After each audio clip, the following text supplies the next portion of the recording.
Pemirsa, kekurangan guru hampir merata di tiap daerah, terutama di daerah khusus, yaitu 3T, terpencil, terdepan, dan tertinggal. Nah, hal ini menjadi persoalan serius dalam upaya pemenuhan kebutuhan akan guru serta peningkatan kualitas pembelajaran. Bersama saya Chandra Dewi, saya telah bersama Bapak Sumarna Supranata, PhD, Direktur PTK Dikdas dari Kemendikbud. Pak Pranata, terima kasih atas kehadirannya. Selamat pagi. Selamat pagi, Mbak. Dan juga Prof. Supriyadi Rustad, Direktur PTK Dikti dari Kemendikbud. Pak Selamat Supriyadi. pagi, Mbak Chandra. Pagi. Ya. Baik, langsung saja Pak Pranata, apa betul kita kekurangan guru? Sebenarnya kalau kita lihat potret nasional, Mbak Chandra, saya bicara Dikdas ya, pendidikan dasar. Untuk guru SD itu kita punya kira-kira 1,4 juta guru. Untuk SMP sekitar 500.000 guru. Kalau totalnya sebenarnya kita tidak kekurangan guru, bahkan kita kelebihan guru. Kelebihan guru. Untuk sekolah yang SD itu sekitar 147.000 SD dengan 1,4 tadi itu kelebihan guru. SMP juga demikian. Tetapi permasalahannya adalah ada daerah yang kelebihan, tapi juga ada daerah yang kekurangan. Permasalahannya di distribusi. Jadi ada daerah yang kekurangan. Kalau daerah itu nanti dipecah lagi ke satuan pendidikan, ke sekolahnya ada yang kekurangan, tetapi juga ada yang kelebihan. Jadi terutama untuk daerah 3T ini pasti memang kalau terjadi 3T kekurangan ini guru, ya, memang Pak? Kurang sekali, ya, karena tidak banyak orang-orang kita, guru-guru yang mau ngajar di daerah terpencil, daerah terluar, daerah perbatasan. Ini saya kira kita punya program ini, program khusus yang nanti Pak Supriyadi bisa menjelaskan. Pak Supriyadi, kiranya ada program sejak 2010, pemerintah mengirimkan guru-guru di daerah 3T ya Pak. Bisa dijelaskan lebih lanjut? Jadi begini Mbak Chandra, kami punya program, itu sesungguhnya tujuannya itu ingin mencari model, kayak apa sih pendidikan guru yang bagus itu, gitulah. Lalu kita teringat ketika dokter sebelum praktek kan harus tugas dulu di daerah terpencil. Nah, kami adopt itu.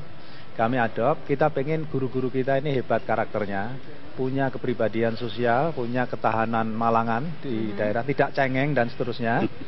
Nah, ini kita gembleng 1 tahun sambil membantu tugasnya Pak Surapranata. Digemblengnya di mana Pak? Di pusat atau di daerah masing-masing? Di daerah masing-masing. Jadi kita rekrut lulusan sarjana kependidikan yang hebat-hebat, kita jaring, dan mereka memiliki kesanggupan untuk berpetualang untuk merawat NKRI.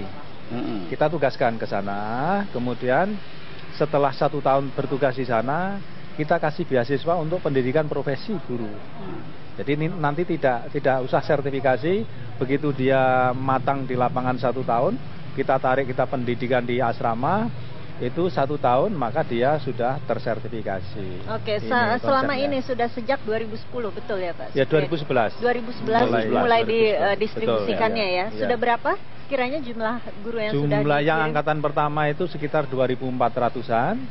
Angkatan kedua itu 2.600. Angkatan ketiga yang kita terjunkan di awal Oktober lalu itu 2.800 orang. Apakah dengan jumlah yang lumayan, sudah ribuan ya Pak, itu sudah mencukupi belum kebutuhan guru di daerah? Ya, untuk sementara sesungguhnya kita punya target 3.000, cuma kan per tahun. Tapi kan ini kan harus ada iterasi bagaimana daerahnya, bagaimana kesiapan kita, lalu kita pertemukan. Sehingga optimalisasi yang terakhir ini 2.800 itu. Tapi yang penting Mbak Chandra, itu adalah bahwa program ini program jangka pendek dan juga jangka panjang. Artinya ada anak-anak dari daerah 3T, itu dicari oleh anak-anak ini yang kita tugaskan, guru-guru yang kita tugaskan ke sana itu, kita beri tugas, carilah anak-anak lokal. Mencari bibit yang bagus, mutiara terpendam di situ. Kalau ada yang bagus, tolong rekomendasikan ke Kemdikbud, kita sekolahin di sini. Suatu ketika nanti 5 tahun lagi dia akan jadi guru yang handal gitu, untuk membangun sekolahnya, membangun daerahnya di daerah 3T. Sudah berjalan belum Pak? Sudah berjalan. Ini sudah banyak peminatnya? Oh iya, kita jaring tahun pertama 2011 itu ada 500 yang kita jaring. Kemudian tahun angkatan kedua 500 lagi kita jaring. Tahun ketiga ini 500 lagi. Diharapkan lebih banyak lagi lebih pastinya. banyak lagi. Oke, Ya. kita harus break dulu sejenak. Ya, Kami akan baik. kembali setelah pariwara. Tetap bersama kami di 8-11 Show.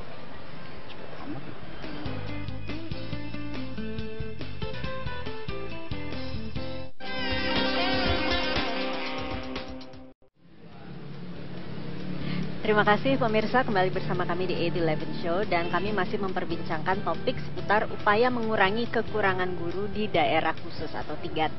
Pak Pranata, kiranya agenda ke depan apa yang sedang dilakukan oleh PT Kadikdas untuk memenuhi kekurangan guru di daerah 3T? Terima kasih Mbak Chandra. Jadi tugas kami itu agak berbeda ini.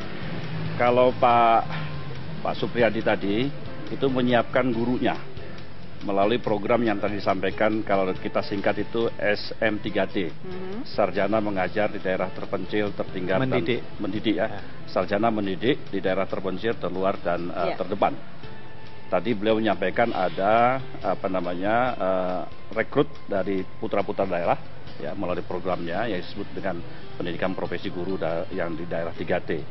Nah, sedangkan kami ini menggunakan yang sudah disiapkan oleh Pak Priyadi ini, kita coba salurkan ke seluruh daerah-daerah khususnya yang program tahun depan ini ada di Papua dan Papua Barat ya. Sedangkan daerah khusus itu sebenarnya ada di 181 kabupaten. Itu yang terpencil, terluar, terisolir dan sebagainya. Jadi memang sudah ada pemetaan ya Pak? Sudah ada, kita sudah ada pemetaan. Tadi yang 1,4 guru SD itu kan kita bicara seluruh Indonesia. Sedangkan daerah-daerah khusus memang sangat butuh. Walaupun standarnya agak berbeda ini Mbak. Kalau untuk daerah normal itu ada 6 guru kelas kalau SD. Ditambah ada guru penjas, ada guru agama, nanti kepala sekolah. Tapi guru khusus ini perhitungannya beda. 4 aja udah cukup gitu. 4 saja sudah 4 guru saja di daerah khusus itu, di sekolah di daerah khusus sudah cukup. Tapi itu juga masih kurang begitu. Tapi sebetulnya harusnya ada insentif lebih dong Pak kepada guru-guru yang seperti kita ini. Bicara insentif, kita berikan kalau yang normal, kita berikan tunjangan khusus namanya. Itu tahun ini kita menyiapkan sebanyak 53.038 orang. Sekitar 1,4 triliun kalau kita bicara anggaran. Mereka dapat, kalau pegawai negeri itu dapat 1 kali gaji pokok. Kalau golongan 3A itu sekitar 2,5, berarti dia dapat tunjangan khusus 2,5 juta. Tapi kalau untuk yang swasta itu 1,5 juta. Nah, sekarang programnya Pak Supriyadi ini, tahun depan kita akan punya di daerah di 2 provinsi saja yang kita berikan penghargaan, insentif lain ya. Karena daerah khusus nanti kan ada 2.400 tadi kan, ya. Sedangkan yang 986 orang di provinsi di Papua dan Papua Barat, di Paniai umpamanya ya, kita tempatkan itu akan mendapatkan insentif khusus. Oke, tahun depan tapi ini tahun depan karena akan memulainya nanti bulan Januari, sebulan lagi lah insya Allah. Oke, Pak Supriyadi, kira-kira kendala apa yang ditemui di lapangan Pak? Iya, pelaksanaannya. Betul Mbak Chandra. Jadi 2 tahun pertama itu kita belum bisa masuk ke Papua yang bagian puncak-puncak. Bagian Papua yang timur-timur itu kita belum bisa masuk. Tapi alhamdulillah 2013 kita sudah masuk ke 20 kabupaten di Papua. Di Asmat kita masuk, Warupen kita sudah punya akses. Kemudian ke daerah Dogiyai, Paniai, Deyai itu kita sudah masuk sekarang. Nah, kendalanya memang komitmen pemerintah daerah. Kan kami tidak akan mengirim kalau mereka tidak ada komitmen untuk menempatkan mereka di sekolah, termasuk menjamin keselamatan anak-anak kita ini.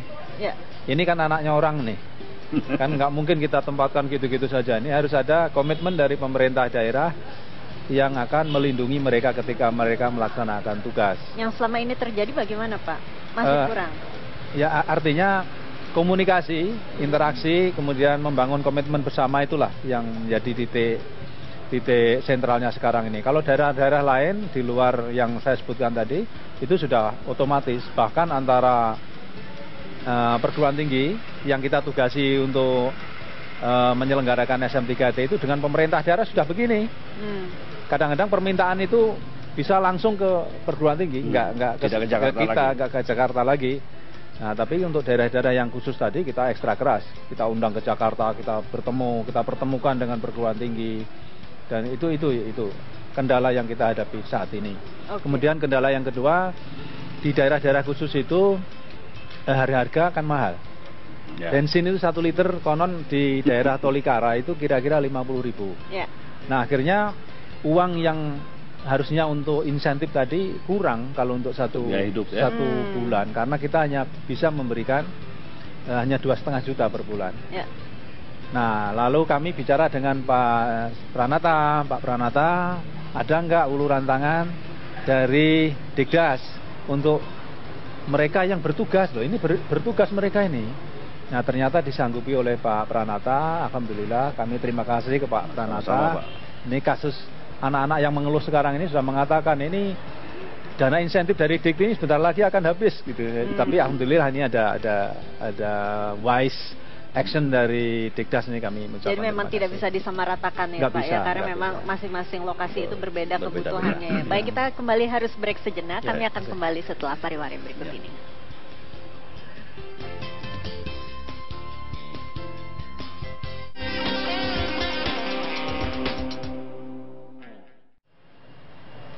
Terima kasih, kembali bersama kami di 8-11 Show pemirsa. Kami masih membincangkan seputar upaya mengurangi kekurangan guru di daerah khusus atau 3T. Pak Pranata, ini beberapa waktu lalu ada pernyataan dari Pak Menteri bahwa para guru pendidikannya akan ditarik ke pusat. Apa memang demikian? Bagaimana progresnya kemudian? Ya, ini kan permasalahan kita ini sekarang. Tadi saya sampaikan di awal, kita itu sebenarnya kalau secara nasional kelebihan guru. Permasalahan adalah distribusi. Distribusi ini berkaitan dengan guru itu milik siapa. Guru itu kan milik Pemda, karena pendidikan ada di otonomi daerah. Selain itu juga guru menjadi objek-objek politik tertentu. Nah, pemerintah pusat, Pak Menteri Pendidikan dan Kebudayaan dalam beberapa kesempatan sudah menyampaikan, sekarang kita sedang mengubah Undang-Undang 32, Undang-Undang Otonomi Daerah. Di situ nanti akan diatur kalau pendidikan itu menjadi ranahnya pusat, menjadi urusan pemerintah pusat. Sehingga kalau ada kekurangan kelebihan guru ini, kalau kita bicara distribusi, itu akan lebih mudah diatur. Jadi tidak ada semacam kepemilikan di daerah ya? Iya, so kalau sekarang punya pindah dari Kabupaten A ke Kabupaten B, belum tentu Kabupaten B ini mau menerima, belum tentu juga Kabupaten A bisa melepaskan. Ini permasalahan distribusi yang sebenarnya peraturannya sudah ada, yaitu SKB, Surat Keputusan Bersama 5 Menteri. Tetapi itu kayaknya sih kurang efektif. Memang ada beberapa kabupaten kota yang sudah mindah-mindahkan guru. Pokoknya kelebihan di pendidikan menengah, kekurangan di SD, kelebihan di menengah, dia tarik ke SD. Itu sudah ada. Beberapa kabupaten kota sudah melaksanakan itu. Tetapi ketika kita bicara nasional, apalagi di daerah khusus, ini masalah besar. Jadi pemerintah sudah memberikan, Pak Menteri sendiri saya sampaikan tadi, sudah menyampaikan kemarin di dalam acara Hari Guru, beliau juga menyampaikan ini sedang kita perjuangkan untuk menjadi pendidikan itu menjadi sentral. Oke, ini kembali lagi Pak Pranata, ini kan kerjasama antara dua institusi ya. Tapi mau tidak mau ini kan program jangka pendek seperti tadi dikatakan Pak Supriyadi. Jangka panjangnya bagaimana? Yaitu jangka panjangnya satu tadi mengubah peraturan perundang-undangannya. Yang kedua, kita coba mendidik, mengembangkan SM3T dan PPGT Pak ya. Itu akan lebih intensif lagi. Sehingga menjadi semacam program yang membumi, seperti program pendidikan dokter ya, yang intensif di beberapa daerah. Itu saya kira itu akan ke sana kita. Oke, Pak Supriyadi, kiranya apa harapan yang bisa Bapak sampaikan di sini dengan program yang seperti ini? Harapan kepada para guru bagaimana? Iya, Mbak Chandra, kita pengen tanggal 12 Desember nanti kita ada FGD tentang bagaimana sih pendidikan guru ke depan itu.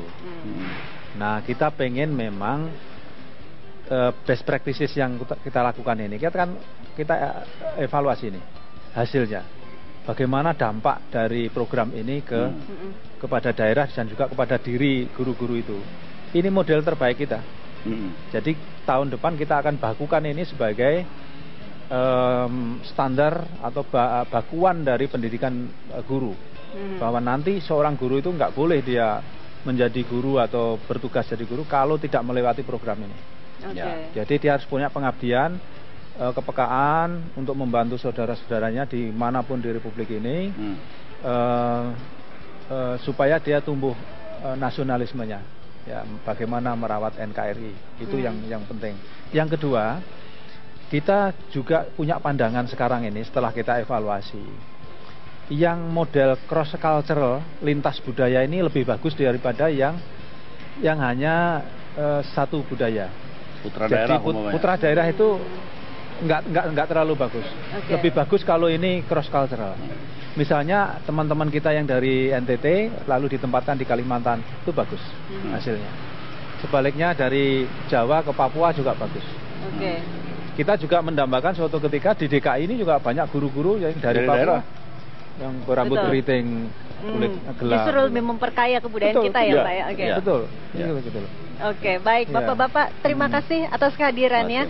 Pasti ini informasinya sangat bermanfaat sekali bagi pemirsa. Dan demikianlah perbincangan kami seputar upaya mengurangi kekurangan guru di daerah khusus, pemirsa. Namun kami tentunya akan kembali dengan perbincangan menarik lainnya. Tetap bersama kami di 811 Show. Terima kasih. Terima kasih.